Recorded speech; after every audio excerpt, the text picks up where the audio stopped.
Okay, I'm going to call to order at 7:03 p.m. and I'll do a roll call. Sherry Oken is present. Jill DeMont, Present. Jess Suchik, Present. Teresa Aranvena Gonzalez. Present. Okay.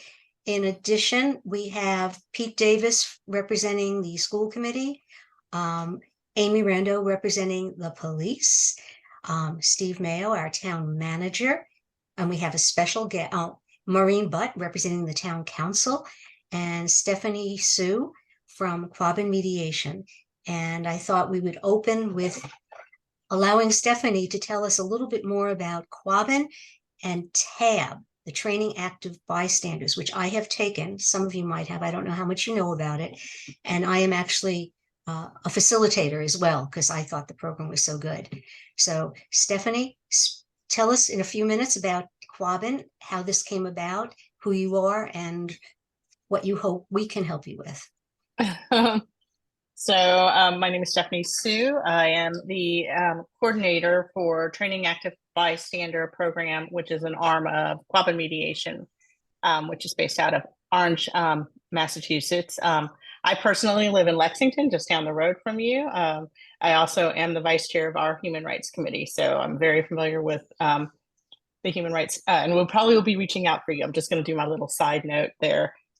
Because we're wanting to collaborate a little bit more with other human rights committees. But I have been with Training Active Bystander, which is a program that really works to help you gain the skills to stand up when harm doing is happening in your community or in your personal life, at school, in all different areas.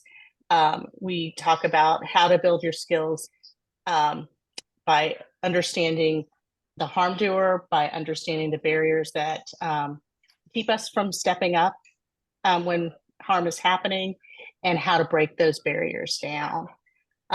Sherry's been a trainer for how long now? Since COVID, so it's been 3 years now. And has been an active trainer with our program. So we offer 2.5-hour community trainings. They've been virtual through COVID, but we're starting to go back in person a little bit. Right now, it's a little shaky with the COVID numbers up a little bit, but we're a volunteer based to a great extent. I am one of the only true TAB paid person for the organization, but we have Sharon Tracy and Susan Wallace, who are the founders of the organization, and our mediators. We do veterans mediation as well. And then we have some mediators that are under our purview as well.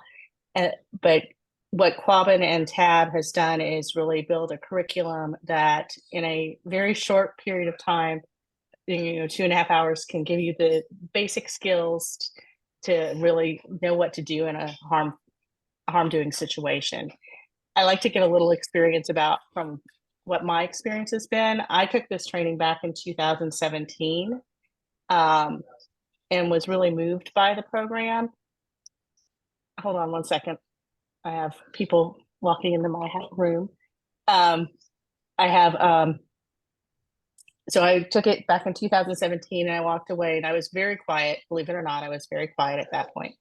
And I thought, I'm not going to use this. I'm not sure how I'm going to do this. I'm not sure if I want to become a trainer, because that was our goal in Lexington, is to build up a base of trainers so that we could do this in our community. And I kid you not, like 2 weeks later, I was in a situation where I had to stand up. And all these tools that were sitting in the back of my head, all these things that had happened, came forward, and I was able to interject myself into the situation. It was a parent kind of situation, but I was able to stand up in that situation and say, listen, can we pause for a moment and think about a better way of approaching this? And it helped me de-escalate a situation that I never would have thought to do in the past. In the past, I would have sat back and gone, who, me? Why should I do anything? And at that moment, I was like, I've got to become a trainer. So I became a trainer at that moment. Took a little bit of a hiatus to raise some kids that were being had needed a little more, and then came back on full swing during the pandemic, and then became an instructor, and now the coordinator of the program. So that tells you that I've been with the organization for quite some time, believe in it. We go into the community, we go into schools, we have training that's adapted for students. And in fact, we just did a 3-day training for trainers program for 27 students from 7 different school districts in the Western Mass area. And it was fabulous. So we have 27 youth going into their schools. We have a base of about 50 online virtual trainers and overall 100 trainers that go into the community. What else do you want to know? I could talk about this forever, but I think it's more important to ask questions. Sherry's done a couple online virtual trainings. Have a new person joining us. Glavia Smith, welcome. She represents Metco and the public schools. Oh, excellent. But what can we do for you is to bring community trainings into your town. We're getting ready to launch some here in Lexington as well, both virtually and to some extent. Wakefield's just down the road, so I can probably and there's a few more trainers in the area. We can do some virtual as well as in-person opportunities. We have had interest in providing training for younger people, for teenagers. Yeah. And I'm sure that's something Glavia probably would be very interested in, as well as Pete, who make school policy in the schools. What would be involved if we wanted to offer a special training for 15 to 18-year-olders, the high school students? The high school students, I mean, well, we could do a lot of work in the schools, and there are a couple of different models that you can do, and it's similar to what you can have in the community as well. But for students, I would say that what we have found for our high school students is to do a training for trainers type model, where you get your students trained to train the younger students. So we do this a lot with our high schools. Get a group of really engaged high school students involved, and they will go into the middle school and train those students so that they're ready when they go into high school. And what a lot of our students end up doing is becoming our regular community trainers as well. And one of our most active and works for us part-time, started out in high school, is now in her last semester at Smith College, and is doing this work actually kind of globally, because she's done the virtual training for Zambia and the UK, and for mediators and such. But yeah, so we could totally, the 2.5-hour community training is good for really anyone 13 and up. There's not really any reason that students 13 and up couldn't participate. But if you wanted to create a training for trainer type model for your youth, we could talk about that. This model that we did this summer was amazing for bringing in, because it also separates out the cost of training, or shares the cost of training. We did over 3 days, 5 hours a day with 27 students. They got credit, they got community service credit, and were able to get the training and come up with a plan of action for how they're going to bring it back into the school.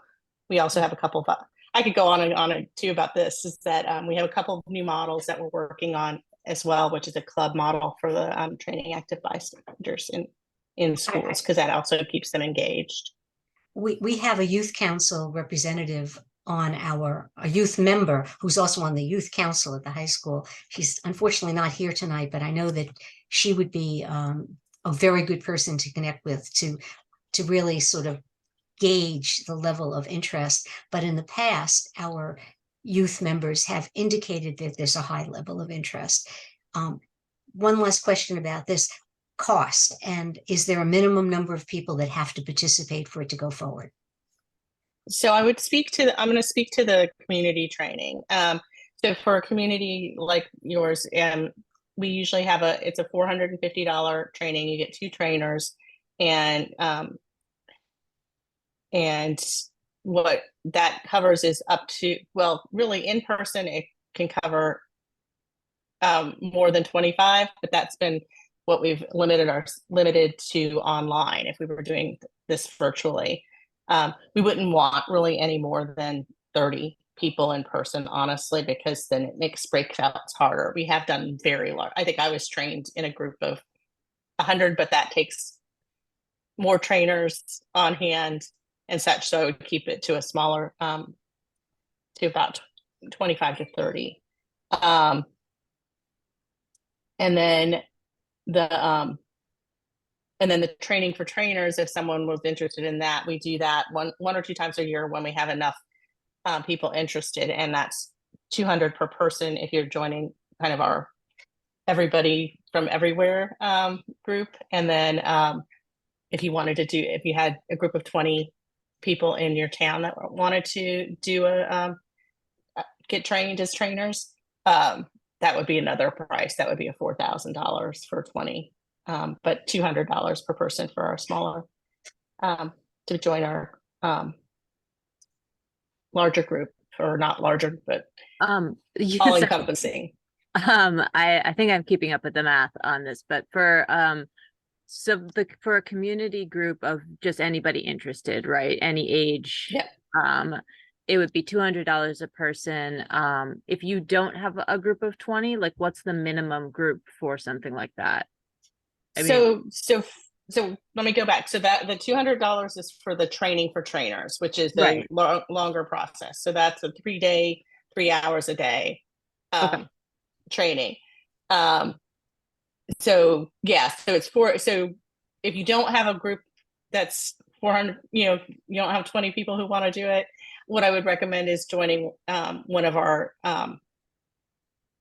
T4Ts that might be, I know I'm going to have some Lexington people who are going to take a T4T this fall or winter.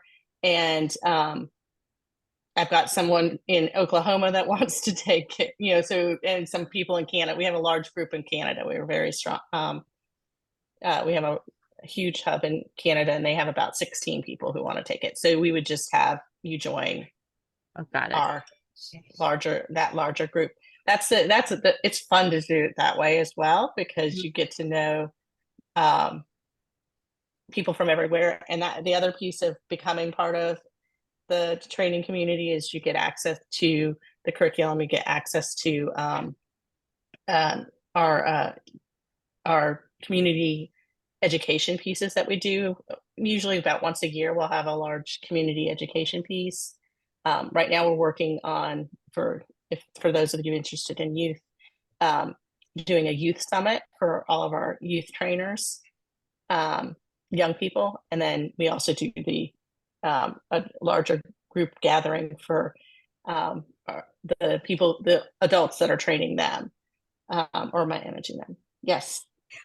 Just for the record, to do a community training like the one I first went to that got me interested, you have to have a minimum of how many people? You can have a minimum for that. For community training, you can have, and there are a couple of ways you can do that. So we charge just the numbers. How much would be the least number of people before you could have the least number? I think the least number is successful. We've done it with less is 10. So 10 to 25 online, 10 to 30 in person. And the cost of that is $450. Yeah. Okay. And I can send you the breakdown of all of this, Sherry. Yeah, that would be great. So you have it. Yeah. I think I see Amy raising a hand. Sorry, I did that. Sorry. Yes, Amy Rando is raising her hand. No worries. So it might have been 2 years ago, but I know the Human Rights Commission then wanted to do a class in the Wakefield Alliance Against Violence. It was 400 whenever that was last the price. Yeah, And I that know was a few years ago. was willing to split it, but everything was remote. So we were waiting for things to go back in person. So it might be something again. And then that class never ended up happening. I don't know, maybe there were enough signups, but I'm sure that WAVE would be willing to split the cost with the Human Rights Commission if there was an in-person class that you guys wanted to do. So I could bring it before them if that's something you guys want to pursue. Stephanie, thank you for so much of this information. We're going to now talk about a little bit, if we want to move forward, because I know there's been a desire to do this in the future, in the past. But thank you for letting us know about the good work that you do. Of course, I could talk it up also from my own experiences. And I hope that in the coming months, we'll be able to arrange a community training and have enough interest. And then maybe when I speak to the youth council folks, we even will have something special to train high school students on how to, because that high school can be a tinderbox, and it's important for Very students much. to know how to approach things like this. Very much so. No, and I will send, Sherry, I will send you some of the numbers and some of our promotional items so that you can share that with your committee as well. Okay, thank you so very much. And I'll be seeing you again soon because I'm going to do a training in November. There you go. Bye, Okay. everyone. Bye.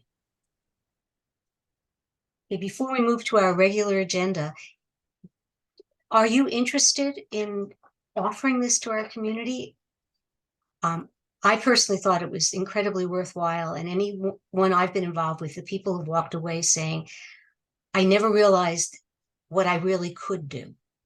And they felt very good about the training. So we could pursue this. WAVE is willing to co-sponsor with us. They were in the past. And we do have the funds to do this kind of thing. And it seems like a very appropriate, to me, but I want to hear from you, activity for the HRC. I think it sounds great, and also great that another organization would like to do it with us. Yeah, I think it sounds really good. I feel like in looking at speaker things, I feel like there have been more of these like there have been some of these community partnerships and like workshop things that have been coming up. I think it's really interesting. I think it would be fun, or a good offering and a good thing to do. Okay. I would So- really like to see it with the youth. I think that especially for the high school kids, if possible, I think that would be a great event. And I will definitely talk to Vanessa about this because she is our connection to all the youth. And Glavia, what do you think? Because you deal with the school children. So one, I walked in halfway with her. Good evening, everyone. One, my camera's not working. I don't know why it was working today earlier. Two, is this the what kind of training is it? I caught the word that she said, but I wasn't sure. It's training active bystanders, TAB. It's teaching people how to intercede safely if they see harm being done or harm is being done to themselves. I think it would be a great training for anyone to participate in. I did something similar a year ago or something like that. It's a little scary, but I mean, I think it's what unfortunately is the world we're living in. So I think it would actually be a good training. So, as most of you know, I'm going to be out of the country for a couple of weeks, but I'll make sure that word gets out to the youth council about this, and then we can start working on trying to plan some logical dates. And we could join hands with other towns as well. If we can't get enough people in Wakefield, we might get people from Reading or Melrose that might want to, or Stoneham that might want to participate. And I think, I personally hope that we can get students involved with this. I think that would be great because then they become adults and they will continue doing this in their lives. Okay. So at this point, we go back to our regular agenda and we need to approve the August 23rd general meeting minutes. There are 4 voting members here, and all 4 of us were at that meeting. I think that's no. Okay, so we don't have enough people to vote on that. We'll have to table that until the next time we meet. Okay, moving on to our operations, and I'm gonna turn the mic over to Jill, who is our treasurer, to talk about what she's heard from financial offices and what our status is. I mean, I don't have much to report. We haven't spent anything in the past month, it doesn't look, and the one thing is that the grant fund hasn't been reimbursed yet, although it will be soon. That'll show up on the September month end report. Otherwise, we have our budget that I don't believe we've gone into yet. So. One thing I noticed, there was no, because I asked for a more expanded report. It doesn't seem that any money has been expended for the June events. No, nothing has been paid. So I have to look into that because I have a feeling that our vendors and our partners for Juneteenth and for Pride Month were not paid. So okay, so the people who organized those are no longer with us, right? That's right. That's And right. so do we reach out to them? Actually, it may be right in our email account. And I have to get into our email account because I haven't been in there. I know Jeremy was in there and he said he thought he saw some invoices. And at the time, he was the one senior board member and I thought he took care of it. But then when I saw the reports, I saw that it wasn't taken care of. So I'm going to have to follow up with you, Jill, to make Okay. sure that all these bills get paid. Okay. Okay. And sorry. Go ahead. So our budget of 3,000 is a new budget, is that right? And when did that begin? Steve, you can explain the That'd be process. July 1. Okay. Yep. And remember, anything that was in the old revolving account or the old unspent other than the town budget, that's all been closed out and you'll get a final report for last fiscal year with that money still available. I don't think there's much. Yeah. If anything, because we did have to tap into that to pay bills, which is why we asked and the town so generously increased our budget. Okay, so nothing has been spent as of July 1, but we may need to take care of some invoices from prior to that. Well, actually, I bought Hate Has No Home Here signs and haven't been reimbursed yet, so that's going to show, it should be showing up soon. Okay. And that was $125. Okay. Okay. Thank you, Jill. And we'll work can on I- getting everything straightened out here because it seems like I said, people have not been paid and things are not being reflected. Yeah. Okay. On electronic storage, I know Jess has been working on this and I think we all got a rather strange email about needing Microsoft accounts. Can you please explain what's going on with the electronic storage? Sure. So Jen in the communications, I forget her last name off the top of my head. She got back to me, she was the initial person that you said maybe reach out to. She had been on vacation.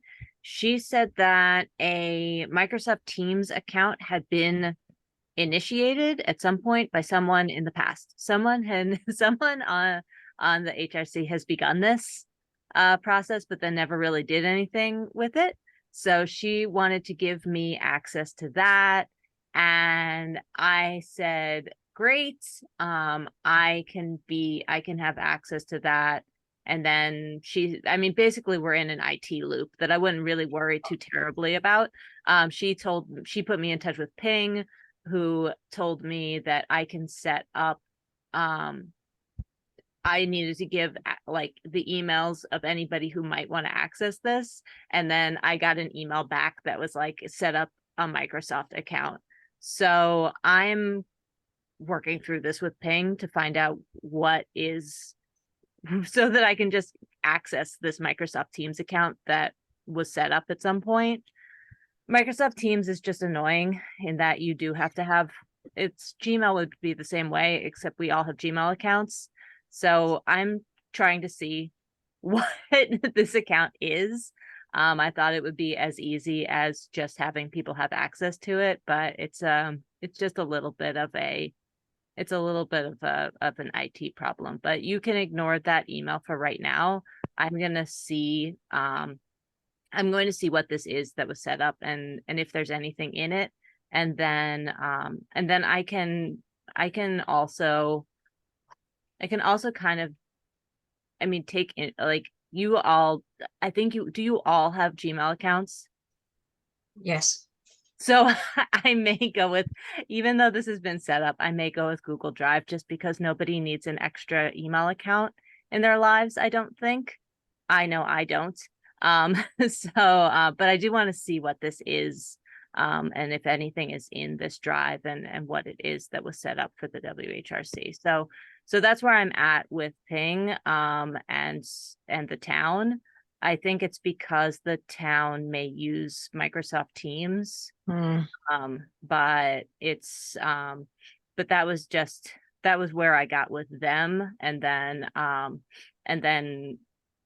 but I think at this point it makes more sense with that information. It makes more sense to do Google Drive. They Well- kind of work the same way.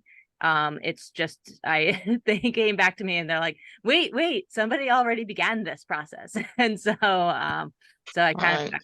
I got caught up in finding out what that is. I don't know who began it. I do. Oh, It was Maria Muti, and that Uh-huh. was at least 3-4 years ago. oh, so maybe so she began digging around into this, but I promise you that despite the fact that this sort of thing is annoying, that I'm on my way to kind of sorting out what is out there versus what we're going to do. It's in the end, it's just a place to put things so that people can access them. So I think the fewer things that people need to manage.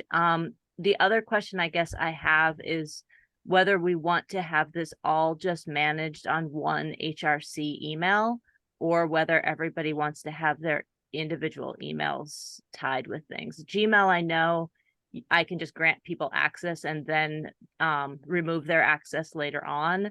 But I don't know if you can kind of decide, or we can decide, like, do you really want, I think there should be one master email that owns it, because I don't want this to be tied to, say, my email, and then one day I get hit by a bus and you can't access it anymore. So so based on the hit by a bus clause, I will probably set up an HRC Gmail. Okay. Is there one? There's an email, but it's not a Gmail. Okay. And is it Teams? Is it Microsoft? It's a town email. It's a town on one email? of the pieces of paper I have. It's through Yeah. the town Yeah. email. So I will probably set up an HRC. I'll probably set up an HRC Gmail. Okay. And Steve, can I ask you a question? Is there anything that would prevent us from using Google Drive instead of Teams? Would it be allowable for us to do that? It would not prevent you, but if you use the town email through Teams, Mhm. then if there were ever an open meeting law request or a Freedom of Information Act request, then it's all on a town server, town email, not on your own. Oh, I see. So you they wouldn't want to could- set your own up for anything. Okay. So even I though it might be inconvenient not to have the Google Doc, you may be better off Okay. for those reasons. Well, I suppose I just have to see, like, in Teams, I have to see whether or not you can access it. Like I don't mind managing it and having an Outlook account, but I don't know if you can, like, if people can even access these files without setting up a Microsoft account. It's kind of a pain, but and in a way it's like a barrier. It's a barrier as opposed to I've set up this convenient thing for everyone. So I don't know. I put that to all of you because it would be do you want another email address so that in case we ever need to release all of these emails to the world to prove ourselves that we can? Well, I created an Outlook email because I thought that's what we're all doing. So Oh, good for you. Good for you. yeah, You would it be an just took, IT it person's doesn't dream. take, it took like 2 seconds. No, I it mean, doesn't. I Yeah. mean, I don't mind, Okay. if that's how we have to do it, just to keep all the stuff in one place. And then, we can, what we do with our email after, if we're no longer using it for this purpose and we Right. don't want it anymore. I mean, Yeah. I Yeah. mean, I have so many I know. emails that are probably dead in the water out there.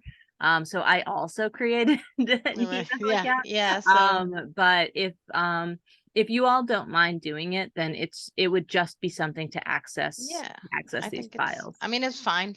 It's Whatever safer works. and preferable from our Okay. standpoint. Okay, and that is spoken by Then we will be above our leader board. here. Okay, All right. Yeah, so then go through that, and then I will let you know when it's set up so that you can just start to access things. And then it's once you do that, it's a little bit I have to use both at my job, Google Drive and Teams. It's each one is like a little bit different, but they both have basically the same. Like you'll be able to get in there and access the files once I have it set up. okay. Thank you so much for taking care of this. I know I appreciate your tech assistance, especially on this. Now, moving on to the next item, and this is the 5th meeting in a row that Shatika has not come to, nor has she spoken to us about where she is and why she's not here. And so her seat is considered to be officially vacated. She actually has only attended one half of a meeting out of the 11 that she's been invited to. And that means that we now have 2 open seats on the commission. And I know the town sends out announcements, but I've asked Olivia to help me send out more targeted announcements through our Facebook and things like that. And I also would like to send out announcements we have an email list of people have expressed interest in the commission, and they seem like they might be our best candidates. But if any of you know anybody at all who would be interested, it's impossible for us to do our work with such small numbers. We're very ambitious. We like doing a lot of stuff, and it's very, very difficult. So we will have to be much more proactive because we now have 2 open seats. We're very Would it short. make sense to ask? Would Yeah. it make sense to ask? Sorry, can you hear me? Mhm. Yeah. Would it make sense to ask, like the schools, or at least Dalbear sends out something every Monday with, sometimes there's town announcements in there. We could ask them to put some language in there. I can ask the PTOs to approach the parents. I have contact people for the PTOs. Certainly, and any suggestions, because like I said, it's very difficult to do the work that we like to do and and the ambitious things we have done in the past without more help. So that's where we stand with that. Okay, now I hope these are happier news. Fall calendar. Do we have a fall calendar? Right now, I don't have anything except the town things that we're participating in.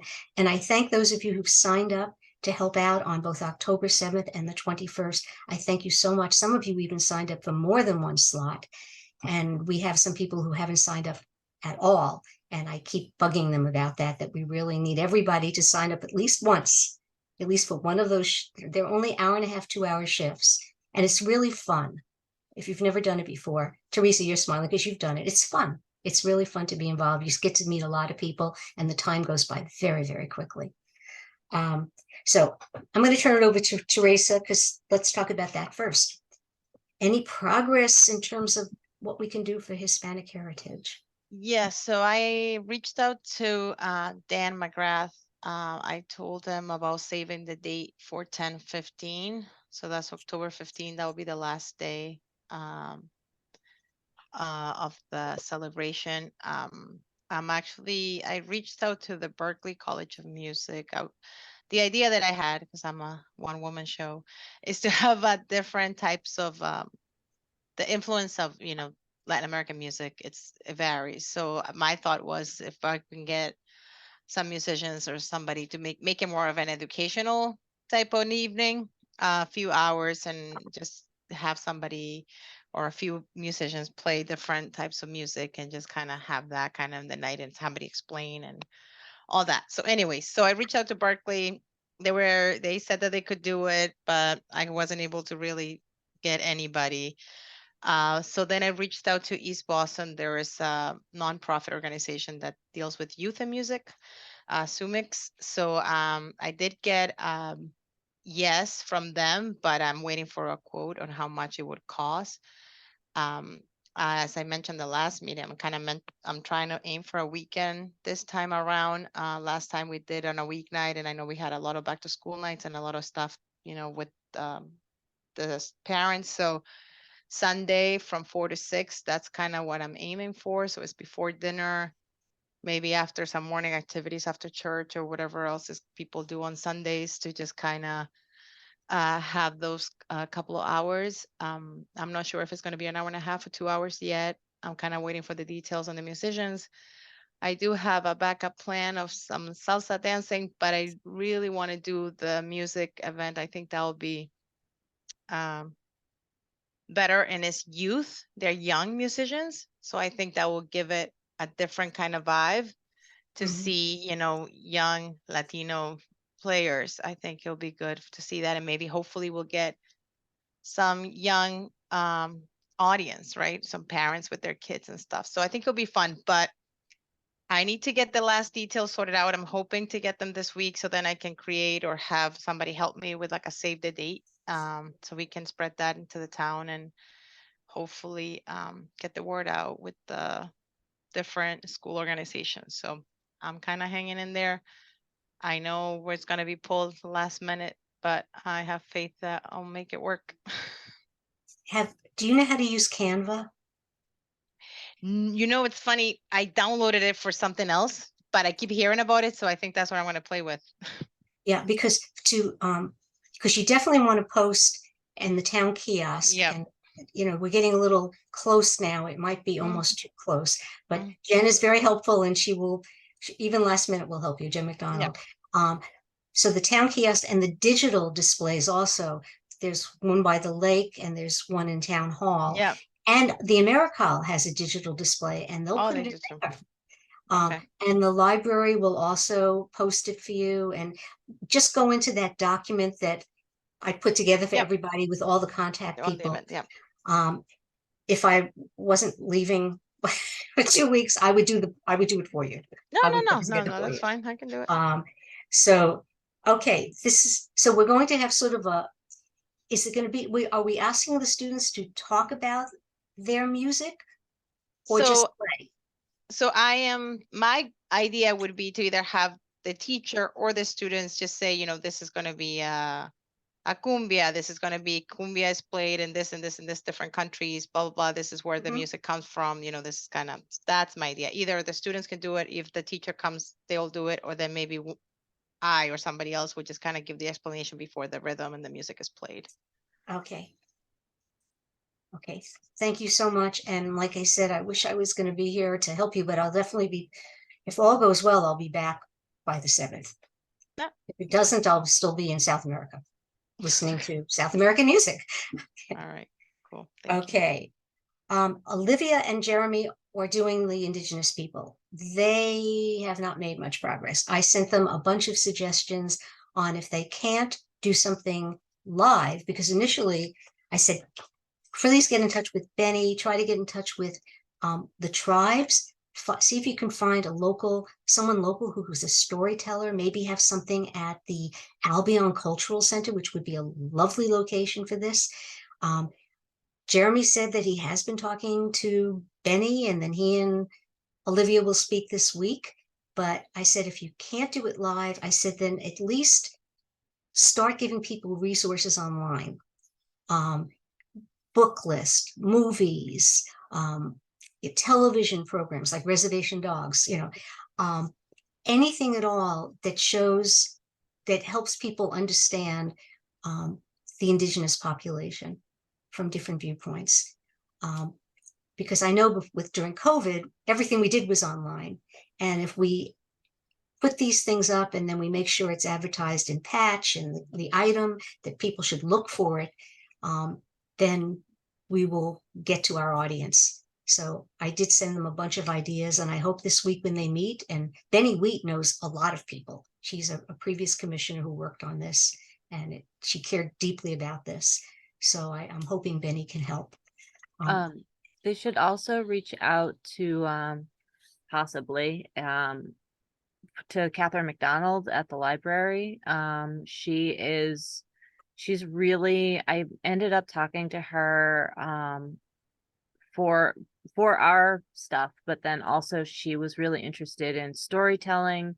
She was interested in the idea of possibly creating a book event, a book reading event, or something, or book discussion group around an event like Indigenous Peoples Day. Like she's open. So if they're scrambling and looking for something, they should reach out and just see if she has any resources, or if there's a collaboration there to do something.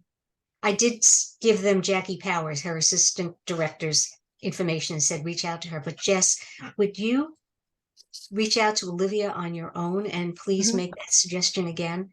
Yep. To help her out, and Yeah, because really, it's important for us to recognize diversity of people. And this is the time of year we seem to have a lot to celebrate. yes, and yet weekends fill up very quickly. I Right. also need to reach out to Catherine again about something else. So I'll also plant that seed in her mind again. So yeah, I will reach out to both those people. And actually, that's sort of a segue into the lecture series, because things of this sort could be part of lecture series too, understanding people from different cultures, talking about them. And I know that there was a lot of interest, and I'm not sure it was Glavia or Pete, talking about student mental health, as a topic. If you can get people from the health department and from other organizations, maybe a panel to talk about approaches to mental health for young people, and because that has become such a very great concern. I feel like Jill has done a really good job so far, I think, in reaching out to speakers. And I feel like I keep reaching out to all of these other little like add-ons that might fill in, and so I think maybe together it could all be some good outreach. But Jill, I'll turn it over to you to. Sure. Yes, please. Yeah, I have 2 leads that I think are pretty promising. So I was hoping to talk to this group about some details. One of them, I am talking to someone named Allison Sharfstein on Friday. She is a litigation fellow for the NAACP Legal Defense Fund. I happened to attend a Zoom last week through work, and she gave an hour-long presentation on affirmative action, and she talked about she worked on some of the pieces of it, and so she talked about the history of it, and she talked about the impact and the different opinions from different justices, and it was great. And she talked for 40 to 45 minutes, and then people had time for questions. And that sounded like something that I have heard you talk about, Steve, and it would be like an informative, essentially. Can So it be a topic that's broadened beyond employees, because it's for the whole town? Yeah, so she didn't actually talk specifically about employees. Like she didn't, it was more informative. She talked about like college application process and how to, I think from the family's perspective, different ways that you could share your culture, even with this new decision, and that sort of thing. That Yeah, sounds there's- wonderful. That would be of a lot of interest to Yeah. people in Wakefield. So a couple of questions I have. How much are we willing to pay her? I don't know what she charges, but like, what would be reasonable? I think you need to find out how much, and then we have to negotiate. Find out what her standard fee is. We have money in our budget, Mm-hmm. and you know, but we have many different things we'd like to do. So Mm-hmm.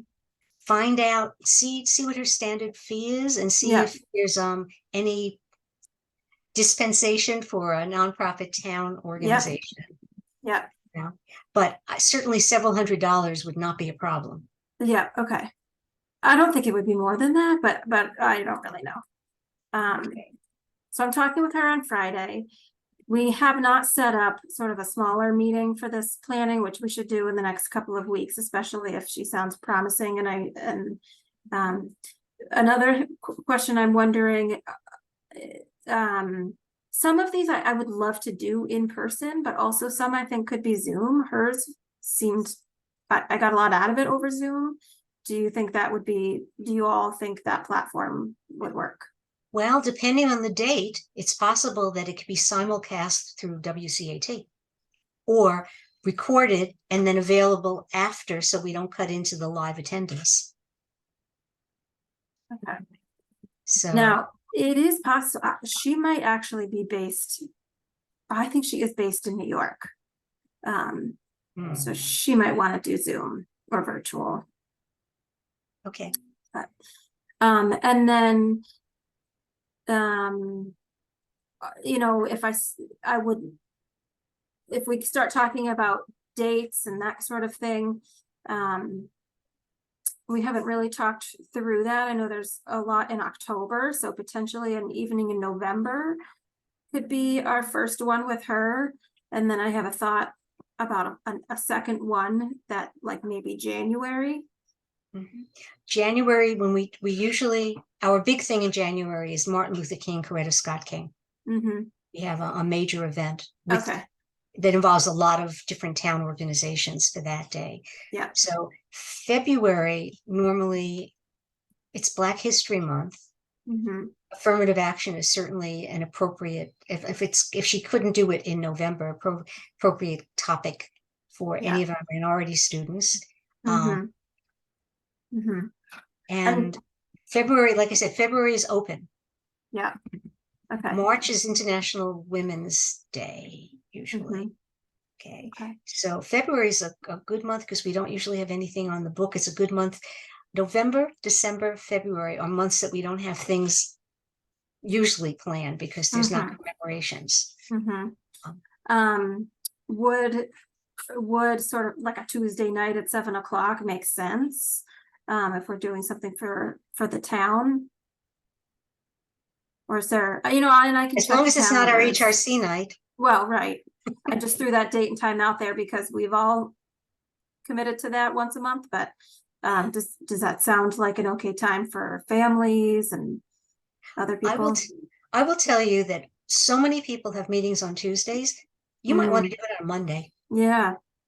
There's not as many events and meetings on Monday for some reason. Mm-hmm. Okay. So All right. you might consider that, but it's a matter of her availability. And if she wants to do it by Zoom, that's okay. We can get her an audience. You know, we'll make sure people know. And I tell you, this is very timely because anyone who has I have 2 grandchildren who are going into their senior year. And anyone who's thinking about college applications now might consider this, how they fit into the new landscape of college applications. Mm-hmm. Yeah, and it's good to know how the colleges handle it because they're I mean, on the legal side, there's what they have to do, and yet there's what they are doing or the way they're reading through these applications in order to still try and some colleges in order to still try and meet this create a diverse student body. Yeah. And she talked about like what this decision does not affect and what is, you know, things that haven't changed and things like that. So I mean, it was good. My other sort of lead that I'll follow up with whenever we feel comfortable doing that is I think Jess, you had mentioned these last time. One is PFLAG and the other one I think might be NAGLY. One of them does they do charge differently for profits or nonprofits. And so I have a feeling that's something that would be that we could do. And I think they do this type of thing frequently, and it would just be a matter of scheduling. That's why I was asking about a potential second date, you know, just thinking about what months, if I did start to move along with these things, when we might plug them in. Okay. And what would the topic be in that case? That one, so we can open that up right now, or if Jess and I have a follow-up meeting in a couple weeks, but it would be around issues of LGBTQ. And I think we could probably tailor it to what sort of topics within that realm we would want to cover. That actually might even be appropriate for June. It could, but we also attend to that in June in other ways, so it might be nice to sprinkle that throughout the year also. Yeah. Okay. Thank you so much. Oh, you guys are doing great stuff. Thank you. I really appreciate it. I just will tag on one other thing is when we do have a meeting, I was able to make contact with the Health and Human Services, Catherine Dingra in Health and Human Services, and she was excited to talk about just some synergies that there might be between our groups so that we could just work together on some of the things that they were working on. And she was willing to do a presentation at a meeting to just tell us what they're working on and how we might be able to work together. Okay. Well, we can invite them to a future meeting. Oh, and, you know, the first couple of minutes have a guest talk about that and where we might work together. Yeah, I figure either that or if we do a specific meeting for this topic, either thing. She was pretty open, and she works for the town, so she knows the rundown on the whole open. And please tell me her name again, just so I have it written down here in my scribbles. It's Catherine Dingra, DHIN. And so, you know, we have these different ideas, and some we're moving forward with. Jess and I talked, or we communicated over email a little bit about, well, do we want to like set our topics and then look for people within those topics, or do we want to kind of look for people and then form the topics? But Galavia, if you're still with us, I mean, again, I don't have like a topic specifically in mind, but like, would Meko be someone that we could work with to within the speaker series? What kind of speaker I mean, you could do speaker series. It depends what the topic is for Meko. Yeah. And which Yeah, we don't have a defined topic. Yeah, so typically, you know, whenever you guys do the MLK celebration, I don't think last year the dancers came last year. They couldn't come. But I do have a guy, what is his name? His name is Ron something. He does like dialogues, it's called something dialogue, but he basically puts on these dialogue of different topics around anything that I forgot some of the topics, but he has a bunch of them, but I can reach out to him to see if that's something, because it's very engaging, and then also allow people to have, if people are interested, and kind of hearing some of the topics. I'd have to go in my email to see the different topics he's had, so I can probably come up with a list for the next meeting, if possible. That would be great. And realize that when we say speaker series, it doesn't have to be a talking head or a panel. It could also be a community forum with a facilitator. Right. Yep. You know, and that would be, you know, because there's a lot of difficult things to discuss that people want to discuss. Mm-hmm. Okay. And the last thing is, again, thank you again. I have, because I'm not going to be here, on the 7th, I think Jess and Jill, you're the early, or Olivia and Jill and Olivia, who's the early who are the early people? It's Jess and Olivia are the early. Jess and people. Olivia, right. Yeah. Don't forget to pick up the signs, and there's a box that actually says use on October 7th. So when they get the box out for you, you contact Steve's office and say, please give us the box that says October 7th. And then in my front vestibule, which is open, there is a very neatly packed plastic shopping bag with everything you will need for the display.